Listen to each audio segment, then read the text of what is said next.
හරි ළමයි. දැන් ලෝකේ මේ මොහොත වෙද්දී දියුණුම තාක්ෂණික මෙවලම් සහ දියුණුම තාක්ෂණයක් යොදා ගන්න තවත් විද්‍යාවක් තමයි ෆුඩ් සයන්ස් කියන්නේ. නැත්නම් ආහාර විද්‍යාව කියන්නේ. එතකොට ලෝකෙ මේ වෙද්දී විශාල වශයෙන් පරීක්ෂණ කරනවා. සාමාන්‍යයෙන් මේ වෙද්දී ආහාර විද්‍යාව පිළිබඳව පරීක්ෂණ කරන ප්‍රධානතම රටවල් කිහිපයක් තමයි නෙදර්ලන්තය, ඊට පස්සේ ඕස්ට්‍රේලියාව, එංගලන්තය වගේ රටවල් විශාල වශයෙන් ආහාර පිළිබඳව පරීක්ෂණ කරනවා. එතකොට මේ පරීක්ෂණවලදී විවිධ සොයා ගැනීම් කරනවා. එතකොට මේ අලුතෙන්ම තාම ළඟදිම හොයාගත්ත එක්තරා සිද්ධියක් ගැන මම දරුවන්ට කියලා දෙන්නයි යන්නේ. මේක හොයාගත්තේ නෙදර්ලන්ත ජාතිකයෙක්. නෙදර්ලන්ත ජාතිකයෙක්. එයාගේ නම තමයි මෙන්න මේක නේ.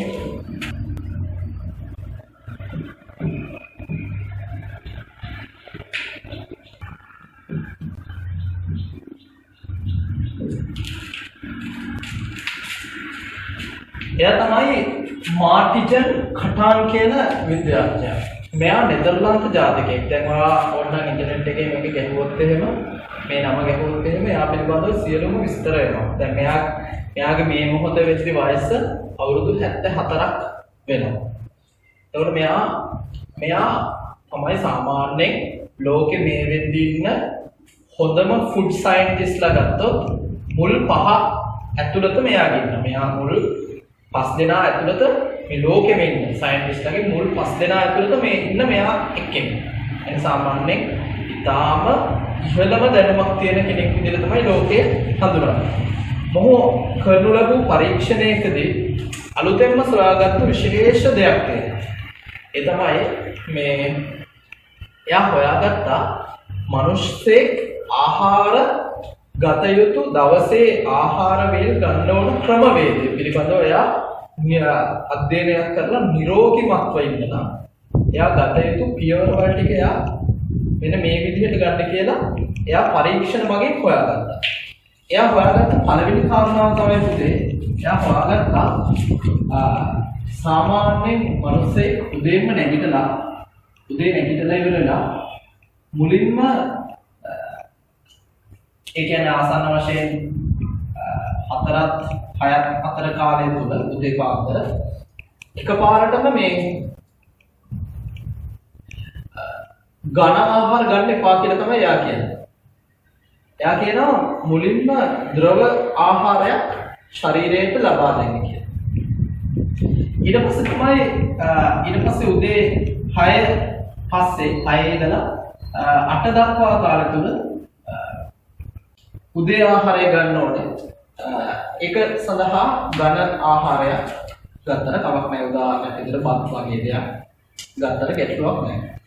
ඊට පස්සේ එයා කියනවා ආය මේ තියෙන උදේ ආහාරය.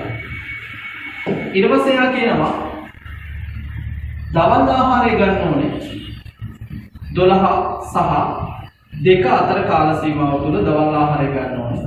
මේකටත් ඝන ආහාරයක් ගන්න ඕනේ. මේ දෙකටම හොඳ ආහාර ගන්න ඕනේ. ශක්ති ප්‍රෝටීන තියෙන, කාබෝහයිඩ්‍රේට් තියෙන හොඳ ආහාරයක් ගන්න ඕනේ. හොඳ ආහාර වේල දෙකක් මේ දවල්. විශේෂම දේ මෙයා කියන විශේෂ දෙයක්. ඒ තමයි මේ ආහාරය ගත්තට පස්සේ ඊට පස්සේ ඔයා රාත්‍රියට ආහාර ගැනීම අවම කරන්න. එහෙම නැත්නම් ආහාර ගන්න එක නැති කරක් කමක් නැහැ.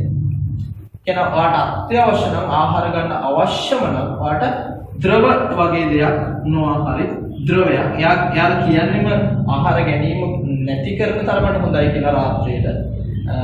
අත්‍යවශ්‍යම නම් කියන්නේ බඩගින්න එනවා නම් එහෙම නැත්නම් බඩේ දැවිල්ල ඇති වෙනවා නම් ද්‍රවයක් වගේ මොනවා හරි ද්‍රව ආහාරයක් උදාහරණයක් විදිහට කැඳ ස්වල්පයක්. අන්න ඒවා ආහාරයට අරගන්න. එහෙම නැත්නම් ද්‍රව පානය කරන්න කියලා තමයි එයා කියන්නේ. ඒ කියන්නේ මේ රාත්‍රී ආහාරය ගන්න නැතුව රාත්‍රියට ගන්න එපා කියලා කියන්නේ. රාත්‍රියට ගන්න නැතුව ද්‍රව ආහාරයක් ගන්න කියලා. ඊට පස්සේ ආය මුළු රැයම ඉඳලා ඉවරලා ආය උදේ මෙන්න මේ 4-6 අතර ඉස්ලාම යම්කිසි කැඳ වගේ ද්‍රවයක් අරගෙන ඊට පස්සේ තමයි මේ උදේ ආහාරය ගන්න එක. ඒතර ලෝකේ ඉන්න දැනට ඉන්න හොඳම විද්‍යාඥයා මුල් ප්‍රසිද්ධම හොඳම විද්‍යාඥයෙක් මෙන්න මෙහෙමයි කියන්නේ. මම මේක කියද්දි මට මේ නිවුස් එක දැනෙද්දි මට හරි විශේෂ දෙයක් හිතුණා. ඒ තමයි භික්ෂූන් වහන්සේ කෙනෙක්ට බුදුහාමුදුරුවෝ භික්ෂුන් වහන්සේ කෙනෙක්ට නිරෝගීව සිටින්න බුදුන් වහන්සේ කියලා දුන්න ඒ ආහාර ක්‍රියාව. එහෙම නැත්නම් දවසේ ආහාර ගන්න ඕනේ විදිහ හරියට මේ වගේ. සාමාන්‍යයෙන් මුලින්ම උදේ ආහාරය ගන්නවා. ජලය පානය කරලා උදේ ආහාරය අරගන්නවා. ඊට පස්සේ දවල් ආහාරය ගන්නවා. බුදුහාමුදුරුවෝ කිව්වේ මේ දවල් 12න් පස්සේ බුදුහාමුදුරුවෝ 12න් පස්සේ ආහාර ගන්න එකට ඝන ආහාර එයා ගන්න එපා කිව්වා. අවශ්‍ය නම් ගිලන්පස්ස වගේ ඒ කියන්නේ ද්‍රව ආහාරයක් වතුර වගේ දෙයක් ලබා ගන්නට කමක් නැහැ කියලා තමයි බුදුහාමුදුරුවෝ කිව්වේ.